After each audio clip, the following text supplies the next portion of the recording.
What's up? What's up, guys? How you guys doing today? I hope everyone is doing fantastic. As you can see, I'm doing wonderful today. Welcome back to another video. Welcome to the world of soccer. Wow, today, happy Sunday. Happy Sunday. It's been a really great day. The Italian was ending the Serie season is ended today, and La Liga ended it today, and we know the promotion to the Premier League. The last team, Southampton against Leeds. We know who is joining the Premier League, and the Portuguese were playing their cup final. So hey, today we're gonna just dive in. We're gonna talk a little bit about what is going on at Chelsea too. Like we still coachless. We don't have a coach yet, and at this point they're just gaslighting us. But hey, they said before the end of the this week, this coming week, Monday is a new week, and we're gonna see who is gonna be appointed, even though we already know who is. But yeah, we're gonna start in Spain. There wasn't really not important thing going on there. It's just Sevilla, Barcelona. It's supposed to be a big game between big historic club in La Liga, and Barcelona won it. Xavi won his last game as a Barcelona head coach, and of course, Roberto Lewandowski scored, and Fermin Lopez, the revelation of the season, one of the revelation of the season at Barcelona because they had a lot of them, and Yusuf El Nasiri, Moroccan international, scored the other goal, so 2-1. I mean, it was kind of chill, it was kind of glorified friendly because uh, both these teams knew where they stand in the league, and Barcelona will finish second, 10 points behind Real Madrid. And yeah, it was that. And of course, yesterday, the biggest game was not about really about the game, it's about the tribute that was paid during the game. Real Madrid against Real Betis. And I love the tribute they did for Tony Kroos, Kepa, Aris, Balaka, Nacho. I think for the striker, what is his name again? Lucilius.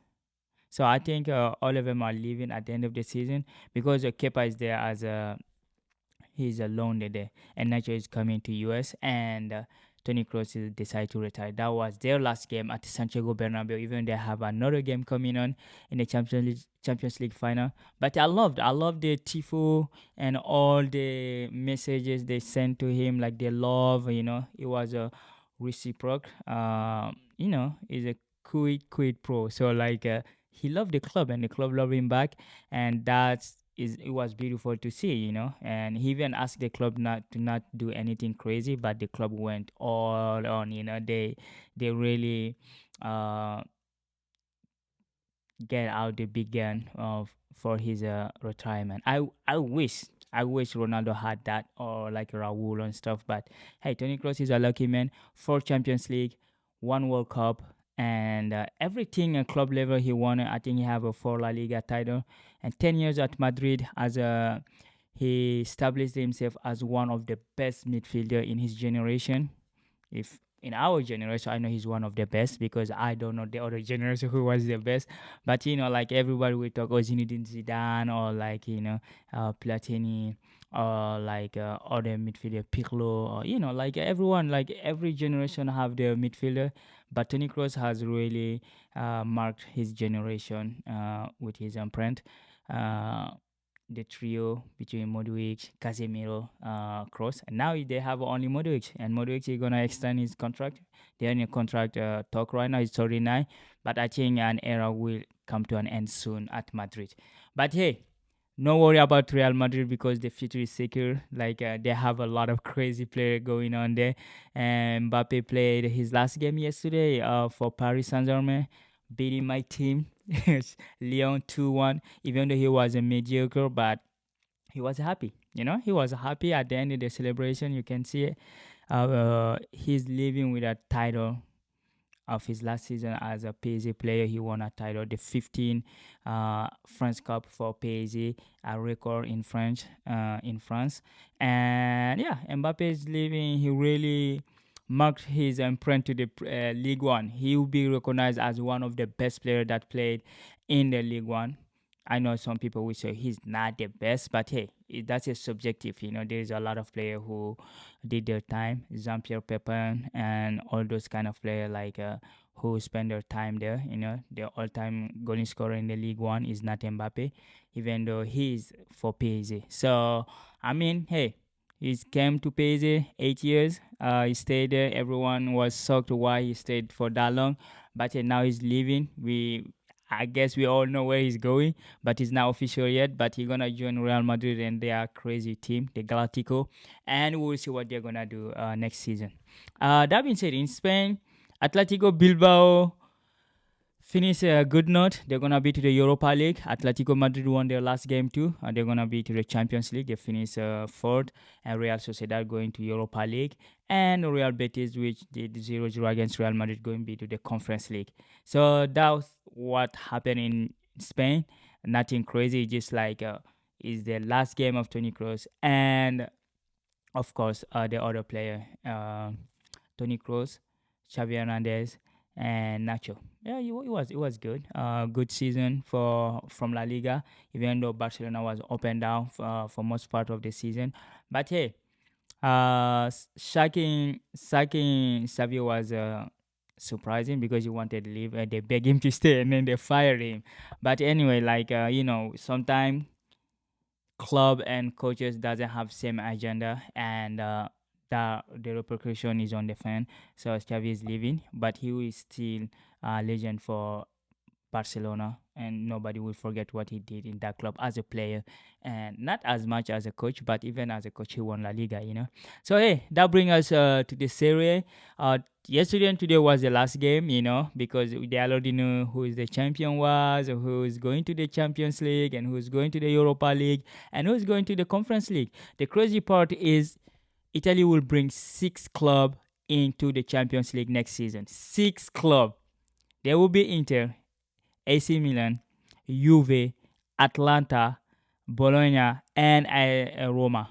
AS Roma. AS Roma, they had a good season, even though they sacked Mourinho, but they really worked hard. Even they lost today. Today they lost 2-1 their last game, but no consequences. They will finish in the top 6. They're going to the Europa to the Champions League next season. Napoli tied in their last game, even though there is a really great news for Napoli because Konte is going there. Yo, Konte, make us a favor. You have a striker you really loved working with Lukaku. We want to get rid of him, and Napoli has a striker that Chelsea need, which is Victor Osimhen. Let's just do a deal. We swipe him like I think Lukaku is a 40 to 37 million pound, and we can buy we can trigger Osimhen's clause, buyback clause. Like it's not buyback, but it's not like the release clause is like I think 100 million or 120 million. But hey, let's just make a deal, and you like Lukaku like you, and you will have a striker that you really know how to work with. So yeah, take him there. That would be fantastic, and we will be grateful to you. Plus, you give us the Premier League, and if you take Lukaku from us, that will be the best thing you can do for us. So, hey, we're waiting for you to do something, So, hey, we're looking forward to see if Napoli going to accept that deal. But, hey, Juve won their last game. Atlanta won their last game. And, of course, Allegri was yesterday was his last game as a head coach of Juventus. So he gonna leave with a head up because he won the Coppa Italia, which was 3 or 4 years. They weren't winning, so that's a good positive impact. And you have Inter Milan, the champion. They did tie today against Verona 1-1. Lazio Sassuolo tied 1-1. Udinese won against Frosinone. Like 1-0, and of course Bologna lost their last game of the season 2-0, and Fiorentina won 3-2 yesterday. So that is what happened in Italy, and we just praying that like he gonna accept that deal, because we really need that. We want to get rid of Lukaku, so we can wait to see that. Anyway, that brings us to England, the Premiership. No, the Championship. The Championship, officially we know the 3 clubs that is going up is Leicester City, Ipswich Town, and Southampton. Southampton beat Leeds United today. Leeds United weren't able to make it back the same season. But hey, they're going to try next season too. So hey, Southampton are back in the Premier League, and the other three that are going to the other side, the other direction is Sheffield United, Luton Town, and Burnley. So it's complete. We know the team that are playing the Premier League next season. Good luck to all the team involved that's going to take part of that fantastic like league. We can wait. We can wait. August come quick, and we can wait to see that. That brings us to Chelsea Football Club. That's my team, as you know. We have our issue, I mean, our leader are gaslighting us. For me, I think most people knew like Roberto De Zerbi was their target, if they could buy Brighton, they would buy Brighton, because we have all the director, and we bought like 10 player from them. Like there is a verge to have 11 player, because we can just take their coach again. We took Graham Potter. It didn't work out, but they're gonna go for Deserby. The shortlist today, there was a lot of tweet, and the journalists, the reporter who know what's going on inside, and one of them was a Cave Soleko. Yeah, Cave Soleko. If I butcher your name, sorry, my man. But hey, his tweet was I don't know why I keep calling it tweet on his ex. An ex. He said the final shortlist for Chelsea head coach job is Deserby, Frank, which is Frank from Brentford, Maresca, and McKenna. So those are the finalists. He said, no Xavi, this reflects desire to appoint a dynamic, forward-thinking and a progressive coach who fit in with the club's ideology and has experience of coaching in English football at high level. Well, I mean, I don't know what the high level, the definition of high level for this leader, because none of these coached at a high level. Deserby have a good season in the Premier League, but I mean, he have experience from, I think he was at Shakhtar Donetsk, he was at Lazio or Rome, and yeah, Deserby, I mean, you can argue he had because he was in the Premier League, the year he had all the players where he had McAllister and Caicedo and Colwell, he finished like top 6. So I don't think if you count that as a high level, but you never know that, because if this is the guy, their shortlist is this is the guy they think are high level coaches, we are screwed. But like I said in my last video, Chelsea is a Chelsea. Like the leader gonna do whatever they want. It's a private corporation, they own their money, they can bring in anyone they want. And as a fan, like I say, next season we will be there. Either the coach gonna come and gonna surprise us, we're gonna have a really good run, everyone will be happy and stuff, and then when it come crash down, and then we're gonna start criticizing again. But as a fan, because like a progressive coach who fit in with the club ideology, I think they just need a puppet. That's what they're looking for.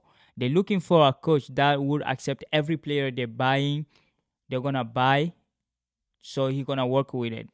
The coach won't have a say in their recruitment. For example, we're gonna buy Michael Olise. That dude's gonna come in, and the coach gonna come in without the coach asking for him.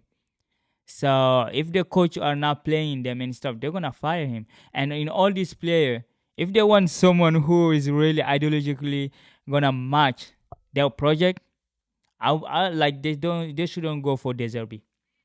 Deserbi is Italian.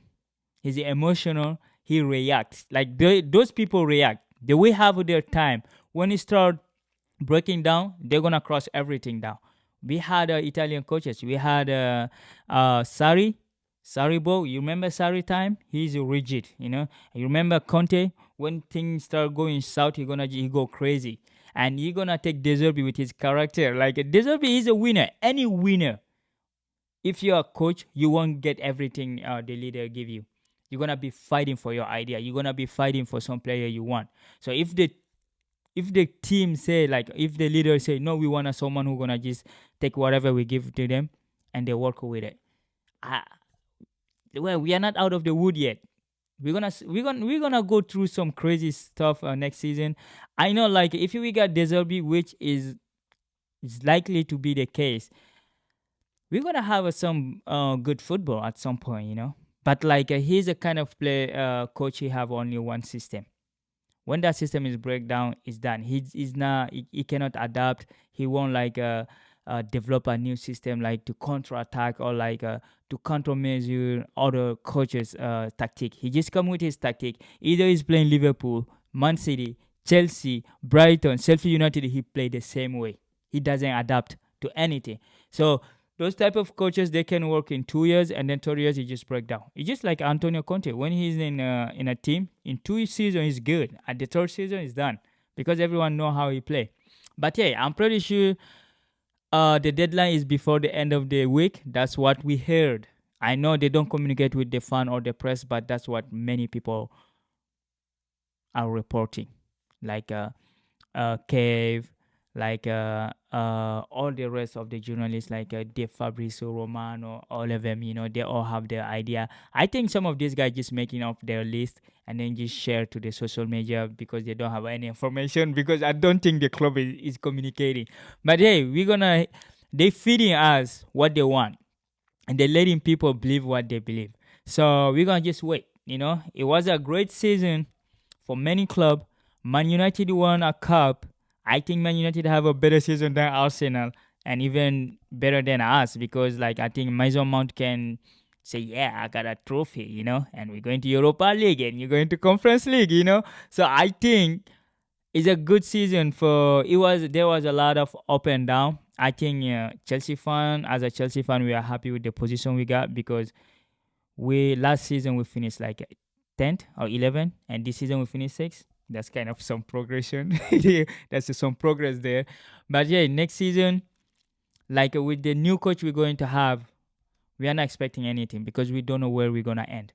Because if we continue with Poch, we would say, oh yeah, it's top 4 or nothing. But now you're gonna have another coach with a different idea, and that's he going to implement on the player that are struggling. Because our team have a confidence, they have a like they are in trouble. They just started to get confidence in their coach, and then you fire that coach, and then now there will be another coach coming who gonna start everything from the ground.